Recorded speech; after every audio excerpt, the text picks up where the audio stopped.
সুপ্রিয় দর্শক, আপনাদেরকে জানাই ইউনিক কোচিং সেন্টারের পক্ষ থেকে আন্তরিক শুভেচ্ছা ও অভিনন্দন। আমি গোপাল সেন আজকে হাজির হয়েছি এইচএসসি আইসিটি চ্যাপ্টার 3.2 ডিজিটাল ডিভাইসের লজিক্যাল ফাংশনের সরলীকরণ নিয়ে। তো আজকে আপনাদের আইসিটি বোর্ড বইয়ের 268 পৃষ্ঠার 13 নং সমস্যার সমাধানটি আপনাদেরকে বুঝিয়ে দেওয়ার চেষ্টা করব। তো চলেন বেশি কথা না বলে শুরু করা যাক।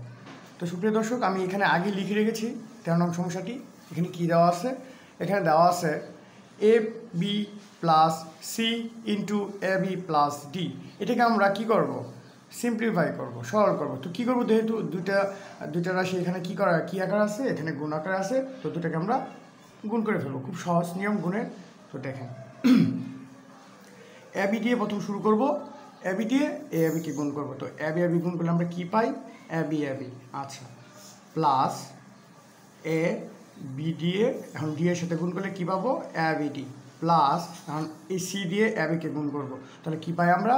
এ বি সি, প্লাস সি দিয়ে ডিকে গুণ করলে পাই সি ডি। আচ্ছা,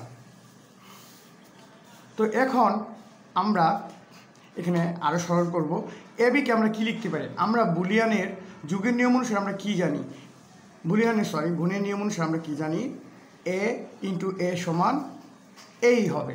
আচ্ছা, বুলিয়ানের গুণের নিয়ম অনুসারে আমরা জানি এ ইন্টু এ সমান এই হবে। তাহলে এখানে A B into A B সমান আমরা কী লিখতে পারি? A B. আচ্ছা, তাহলে আমরা শুধু একটা এ বি লিখতে পারি। একটা এ বি লিখলাম, লেখার পরে যা আছে তা লিখে ফেলবো। A B D plus A B C plus C D. আচ্ছা, সি ডি। আচ্ছা, এখন আমরা কি করব? এখন আমরা দেখব কি এই দুটার মধ্যে কি কমন নেওয়া যায়। এই দুটার মধ্যে কি কমন নেওয়া যায়, বা এই তিনটা রাশির মধ্যে কি কমন নেওয়া যায়। যেহেতু তিনটা রাশির মধ্যে আমরা খেয়াল করে দেখেন, এখানে তিনটা রাশির মধ্যে এ বি দেওয়া আছে। তাহলে যদি তিনটার মধ্যে এ বি দেওয়া আছে, আমরা এ বি কি কমন নিতে পারি? হ্যাঁ, অবশ্যই নিতে পারি। এ বিকে আমরা কমন নিয়ে নিলাম। তারপরে এখানে কি থাকে? 1 প্লাস এখানে কি থাকে? ডি, প্লাস এখানে কি থাকবে? সি। আচ্ছা, প্লাস সিডি। এখন আমরা বুলিয়ানের যুগের নিয়ম অনুসারে আমরা এটাকে সরল করব, এটাকে আরও সরল করব। বুলিয়ানের যুগের নিয়ম অনুসারে আমরা কি জানি?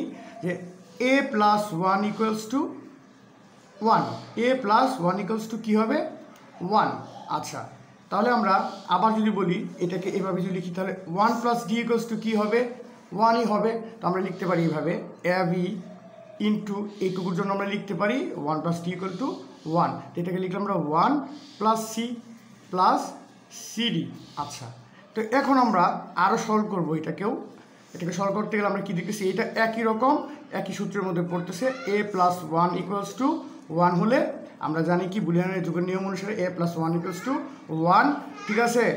আচ্ছা, এখন আমরা এ প্লাস 1 ইকুয়ালস টু 1 হলে আমরা লিখতে পারি 1 প্লাস সি ইকুয়ালস টু কি?